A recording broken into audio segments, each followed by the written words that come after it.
چاہیں اترائیں، جتنا چاہیں خوش ہوں، جتنی خوشی کا اظہار کریں کم ہے۔ اور آج خصوصاً سرکار کے میلاد کا دن عید کا دن ہے، اور ہر سال میں ایک مرتبہ یہ دن آتا ہے جس کی روحانیت سے ہم لوگ استفادہ کرتے ہیں۔ اللہ تعالیٰ جو ہے ارشاد فرماتا ہے قد جاءکم من اللہ نور و کتاب مبین، آپ کے پاس ہم نے جو ہے کتاب نور مبین، نور اور کتاب مبین آپ کے پاس بھیجی ہے، تم کو دیے۔ مسلمانوں سے خطاب کر کے اللہ تعالیٰ ارشاد فرماتا ہے قد جاءکم، تمہارے پاس آ چکے، من اللہ، اللہ کی جانب سے، نور نور، ایک نور اور وہ کتاب مبین، اور ایک کتاب مبین۔ تو نور سے مراد اکثر مفسرین علماء کا قول ہے کہ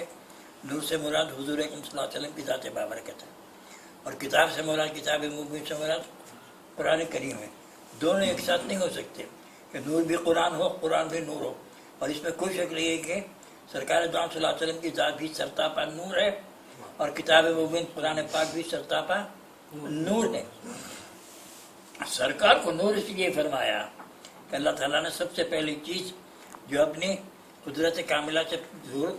ظہور پذیر فرمائی وہ سرکار کا نور ہے۔ سرکار کا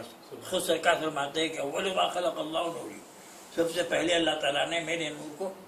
پیدا فرمایا۔ اور سیدنا جابر رضی اللہ تعالیٰ عنہ، جابر ابن عبداللہ رضی اللہ تعالیٰ عنہ سرکار سے دریافت کی ہے کہ یا رسول اللہ، اللہ تعالیٰ نے اپنی مخلوق میں سب سے پہلے کون سی چیز پیدا فرمائی؟ تو آپ نے ارشاد فرمایا کہ جابر، اللہ تعالیٰ نے تمام مخلوقات میں سب سے پہلے تمہارے نبی کو پیدا فرمایا، تمہارے نبی کے نور کو پیدا فرمایا۔ اور اس وقت جب کہ کوئی نہ فرشتہ تھا، نہ کوئی جنت تھی، نہ دوزخ تھی، اور نہ کسی جگہ نہ سورج تھا، نہ آسمان تھا، نہ زمین تھی، نہ جن تھے، نہ انسی، کوئی نہیں تھا، ملک بھی نہیں تھا، فرشتہ بھی نہیں تھا۔ اس وقت وہ فرماتے ہیں کہ تمہارے نبی کے نور کو اللہ تعالیٰ نے پیدا فرمایا۔ ایک مرتبہ حضرت حضور اکرم صلی اللہ علیہ وسلم نے حضرت جبریل امین سے دریافت فرمایا کہ جبریل تمہاری عمر کیا ہے؟ تو جبریل نے عرض کیا کہ رسول اللہ، مجھے تو معلوم نہیں، البتہ تو جانتا ہوں کہ حجاب رابع میں ایک ستارہ ہے جو 70,000 سال میں ایک مرتبہ چمکتا ہے، درخشاں ہوتا ہے، میں نے اس کو 72,000 مرتبہ دیکھا۔ سرکار نے ارشاد فرمایا وعزت ربی ان ذلک الکوکب، میرے پروردگار کی عزت کی قسم ہے کہ وہ کوکب، وہ تارا میں ہوں۔ اور حضرت امام قسطلانی، آپ بابا بیٹھ، حضرت امام قسطلانی، اچھا بیٹھیے، آپ اچھا کے بیٹھیے، اور بیٹھیے رہے دیکھو بابا مجھے۔ حضرت امام قسطلانی رحمۃ اللہ علیہ فرماتے ہیں اپنی کتاب مواہب لدنیا میں کہ جب اللہ تعالیٰ نے حضرت آدم علیہ السلام کو پیدا فرمایا تو اللہ تعالیٰ نے ان سے خطاب کر کے ارشاد فرمایا کہ آدم ذرا سر تو اٹھاؤ۔ حضرت آدم نے اپنا سر اٹھایا تو دیکھا کہ ایک نور، اور آسمان کے سرادقات میں پردہ ہے، عرش پر ایک نور ہے کہ جو درخشاں اور چمک رہا ہے۔ تو حضرت آدم علیہ السلام نے تعجب سے دیکھا اس کو، اور عرض کیا کہ مولا یہ کیا نور ہے؟ تو اللہ تعالیٰ نے جواب میں فرمایا کہ آدم، یہ تمہاری ذریت میں، تمہاری اولاد میں ایک نبی ہیں، ان کا نام آسمان میں احمد ہے اور زمین پر محمد ہے۔ اگر یہ نہ ہوتے نہ تو میں تم کو پیدا کرتا، اور نہ زمین پیدا کرتا، نہ آسمان پیدا کرتا۔ اور یہی نور اس کے بارے میں روایت کی جاتی ہے کہ مکے میں آدم علیہ السلام کے صلب میں نازل ہوا، اور سفینہ نوح میں حضرت نوح علیہ السلام کی صلب میں نازل ہوا، اور نار نمرود میں حضرت ابراہیم علیہ السلام کی صلب میں نازل ہوا، اور اسی طریقے سے منتقل ہوتا ہوا ہے اصلاب ساجدہ، سجدہ کرنے والے صلبوں سے ارحام طاہرہ میں یہ جو ہے نمودار ہوا، یہاں تک کہ وہاں والدین کے دوران یہ جو ہے ظہور پذیر ہوا۔ جس وقت آپ کا ظہور ہوا، اس رات، جس رات آپ کا حمل صادر ہوا، حمل ظاہر ہوا، آسمان پہ منادی کر دی گئی کہ نور مکنون جو پوشیدہ نور تھا وہ عنقریب بی بی آمنہ کے بچے میں آنے والا ہے، اور وہ آپ عنقریب بشیر و نذیر بن کر ظاہر ہوں گے۔ اور میں یہ بھی آیا ہوا ہے کہ اس دن جس وقت حضور اکرم صلی اللہ علیہ وسلم بی بی آمنہ کے بطن میں ظہور پذیر ہوئے، تمام دنیا کے تمام جتنے تھے سب سنگین ہو کر گر گئے، اور شیطان جبل ابی قبیس، مکے میں ایک مشہور پہاڑ ہے، اس کا نام جبل ابو قبیس ہے، جبل ابی قبیس پر جو ہے روتا ہوا چلاتا ہوا آیا، کہ اس کے عوام اس کے مددگار سب جمع ہو گئے، کیا بات ہے مولا، کیا بات ہے آقا، کیا بات ہے فرمائیے. تو شیطان نے کہا ارے تم نہیں جانتے کہ آج آمنہ نے جو محمد صلی اللہ علیہ وسلم کی حاملہ ہو گئی ہیں اور آپ عنقریب آپ ظہور پذیر ہونے والے ہیں. اور اس وقت تمام جانور جو ہے قریش سے گفتگو کرنے لگے، جانور قریش سے گفتگو کرنے لگے، اور انہوں نے بھی کہا کہ حملہ بھی محمد جن رب الکعبہ، رب کعبہ کی قسم آمنہ حاملہ ہو گئی ہیں، اور وہ سراج الدنیا اور نور اہلیہ، نور الدنیا اور سراج اہلیہ، وہ دنیا کے نور ہیں. بابا ذرا پہ یہ ہٹا دیجیے، وہ سراج اہلیہ اور اس کے سراج ہیں. اور یہ بھی روایت کی جاتی ہے کہ جس زمانے میں سرکار کے بطن آمنہ میں رونق افروز ہوئے، اس وقت کسرا کے ایوان ٹوٹ گئے، بحیرہ صحابہ سوکھ گیا، اور جو ان کا آگ جل رہی تھی، مجوسیوں کی جو آگ جل رہی تھی جس کے اوپر اچھی کرتے تھے، وہ بھی بجھ گئی. کنگورے کسرا کے وہ بھی ٹوٹ ٹوٹ کر گر گئے. اور ہر مہینہ سرکار کی ولادت کے پہلے ہر مہینہ جو ہے ایک منادی کرتا ہے کہ لوگوں خوشخبری سن لو کہ مصطفیٰ امین کا ظہور ہونے والا ہے. پھر بیوی آمنہ بھی فرماتی ہیں کہ جب 6 مہینے میرے حمل کے گزرے تو میں نے ایک آواز سنی عاطف غیبی کی کہ آمنہ تم مصطفیٰ امین، مصطفیٰ مأمون کی جو ہے ولادت کی خوشخبری تمہیں ہو، یا قریب تمہارے بطن میں ظہور پذیر ہونے والے ہیں. اور اس طریقے سے جو ہے یہ بھی کہا جاتا ہے کہ آپ کو ایک فرشتے نے جو ہے خواب میں آئے اور آپ کو حرکت دی، ہلایا، اور آپ کو خبر دی کہ آپ سید العالمین کے سردار کے آپ جو ہے ان سے آپ حاملہ ہوئی ہیں اور عنقریب جو ظاہر ہو جائیں گے. اور آپ کے ظہور پذیر کے ہونے کے وقت میں عجیب و غریب علامتیں اور ظہور پذیر ہوئی، کرامتیں، آیتیں اور اشاریاں اور معجزات کا ظہور پذیر ہوا. بی بی آمنہ عرض کرتی ہیں جو سرکار صلی اللہ علیہ وسلم کی والدہ ہیں کہ جس وقت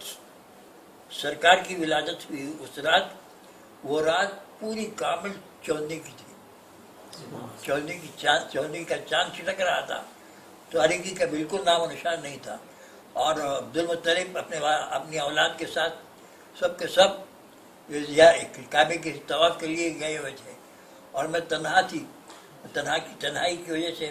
مجھے بے چینی ہو رہی تھی اور ایک قسم کی وحشت ہو رہی تھی. اس بات ہے کہ ایسے وقت میں کسی کا ہونا، ساتھ ہونا ضروری ہوتا ہے. ہم اس جدوجہد کے وقت میں، ایسے وقت میں میرے پاس کوئی نہیں تھا. اچانک تھوڑی دیر کیا دیکھتی ہوں کہ چند عورتیں اچانک نمودار ہو گئیں، جن کے خود کھجور کے درخت کی طرح، کھجور کے درختوں کی طرح ان کا قد و قامت ہے. انہوں نے کہا کہ ہم آسیہ اور بی بی مریم، بی بی آسیہ اور یہ ہم مریم ہیں. اور یہ دوسری جو خواتین دکھ رہی ہیں سب جنت کی حور عین ہیں، وہ سب آپ کی خدمت کے لیے آئی ہوئی ہیں. پھر آپ نے دیکھا کہ میرے اور آسمان کے درمیان، زمین کے درمیان ایک دیباج کا جو ہے ایک چادر تان دی گئی ہے، دیباج کی حریر کی چادر تان دی گئی ہے، اور ایک ندا کرنے والا ندا کر رہا ہے کہ ان کو لوگوں کی آنکھوں سے روپوش کر دو، ان کو لوگوں سے چھپا لو. پھر اس کے بعد میں دیکھتی ہوں کہ مجھے درد دل شروع ہوا اور میرا جسم پورا پسینے سے وہ عرق ریز ہو گیا، اور میرے جسم سے خوشبو معطر مہکنے لگی. اور اس وقت جو ہے حبیب مکرم صلی اللہ علیہ وسلم ظہور پذیر ہوئے، آپ کی ولادت ہوئی. تو اس کے بعد کے جو اشعار میں کچھ ترنم کے ساتھ پڑھا. اس کے بعد میں بی بی آمینہ فرماتی ہیں کہ جس وقت میں محبوب مصطفیٰ صلی اللہ علیہ وسلم کو ولادت بخشی، مقام ولادت پر ان کو نہیں پایا، مجھے بے چینی ہوئی، پریشان ہوئی، تو دیکھا کہ ہم گھر کے اندر ہی ایک چھوٹے سے اجرے میں اس کو بلند کر دیا گیا ہے، وہاں رونق افروز ہے اور پورا جو ہے روشنی سے منور اور دم چمک رہا ہے، اور وہاں میں داخل ہوئی تو دیکھا کہ حضور آسمان کی طرف دونوں ہاتھ اٹھائے ہوئے ہیں، دعا کر رہے ہیں، تضرعزاری کے ساتھ گڑ گڑا کر دعا کر رہے ہیں، اور آپ سرمگی آنکھیں ہیں اور معطر ہیں، فضا معطر ہو گئی ہے، اور آپ کو مختون پیدا ہوئے ہیں، اور آپ کے سفید لفافے میں ملفوف ہے، ہرے میں جو ہے آپ کو لپٹا گیا ہے، اور سفید صوف میں آپ کو لپٹا گیا ہے، زمین پر رکھا گیا ہے، اور آپ فرماتی ہیں میں نے سنا کوئی کہنے والا کہہ رہا تھا کہ محمد مصطفیٰ صلی اللہ علیہ وسلم کو حضرت آدم علیہ السلام کی تمام پیغمبروں کی اخلاق عطا کر دو، آپ کو عطا کر دی گئی۔ اس کے بعد میں عبد المطلب حضور صلی اللہ علیہ وسلم جد اکرم سے روایت ہے کہ آپ کہتے ہیں کہ میں جب حبیب محمد مصطفیٰ صلی اللہ علیہ وسلم دنیا میں تشریف لائے تو میں کعبے کی طواف کے لیے گیا ہوا تھا، کعبے کا طواف کر رہا تھا، تو میں نے دیکھا کعبے کو دیکھا کہ جانبی مقام کی طرف وہ جھکا ہوا ہے،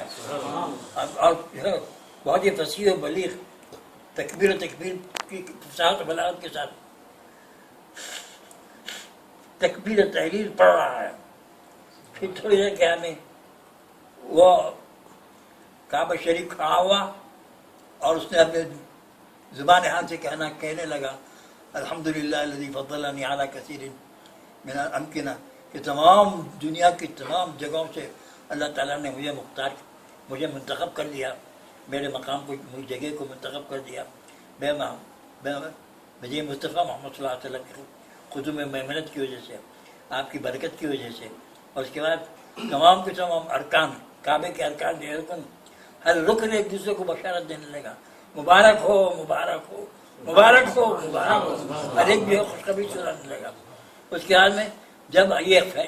یہ ماجرا دیکھے حضرت عبد المطلب تو آپ کو تشویش ہوئی کہ آخر کیا ماجرا ہے، تو آپ جو ہے گھر کی طرف گئے، بی بی آمینہ کے گھر کی طرف روانہ ہوئے، دیکھا کہ جتنے بھی بت ہیں سب کے سب کعبے میں سرنگو ہو گئے ہیں، اور بی بی آمینہ کے گھر کے اوپر سب پرندے منڈا رہے ہیں، اور آپ جو ہے دروازہ کھٹکھٹا ہے، بی بی آمینہ دروازہ کھولے تو علت و نفاس کے ولادت کے کوئی آثار نہیں، ولادت کے کوئی آثار نہیں، جو کمزوری ہو جاتی ہے، چہرہ بدل جاتا ہے، رونق ختم ہو جاتی ہے، لیکن آپ دیکھیں کہ رونق ہے برابر ہے۔ تو آپ نے فرمایا کہ وہ جو نور جو تمہاری پیشانی پر دیکھتا تھا وہ کہاں ہے، اور وہ نور کہاں ہے؟ میں کہا کہ میں نے اس کو بہترین طریقے سے اس کو وضع کیا ہے، اور مجھے غیب سے ایک آواز آئی کہ آمینہ ان کا نام تم محمد رکھنا، میں نے ان کا نام محمد رکھ دیا ہے۔ پھر اس کے بعد میں کہا کہ یہ مولود کہاں ہے؟ تو مجھے بتایا گیا کہ فلاں گھر کی طرف، اس طرف ہے، گھر کی طرف اشارہ کیا گیا، تو میں ادھر گیا تو دیکھا عظیم شخص کھڑا ہوا ہے، ڈنڈا لے کے کھڑا ہوا ہے، اور جو بڑی بڑی آوازیں آ رہی ہیں، اور وہ کہہ رہا ہے کہ تم اندر داخل نہیں ہو سکتے،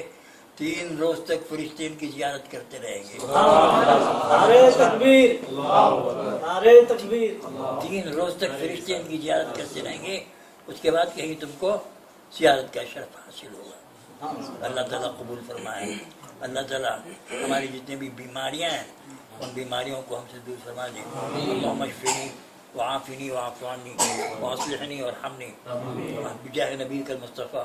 ورسولک المجتبیٰ یا حنان یا منان۔ اللہم اشفنا وعافنا واعف عنا واصلحنا وارحمنا بجاہ نبیک المصطفیٰ ورسولک المجتبیٰ یا حنان یا منان۔ اللہم اشفنی وعافنی واعف عنی واصلحنی وارحمنی بجاہ نبیک المصطفیٰ ورسولک المجتبیٰ یا حنان یا منان بجاہ ولادت سید المرسلین صلی اللہ علیہ وسلم۔ سبحان ربک رب العزت عما یصفون، سلام علی المرسلین، الحمد للہ رب العالمین۔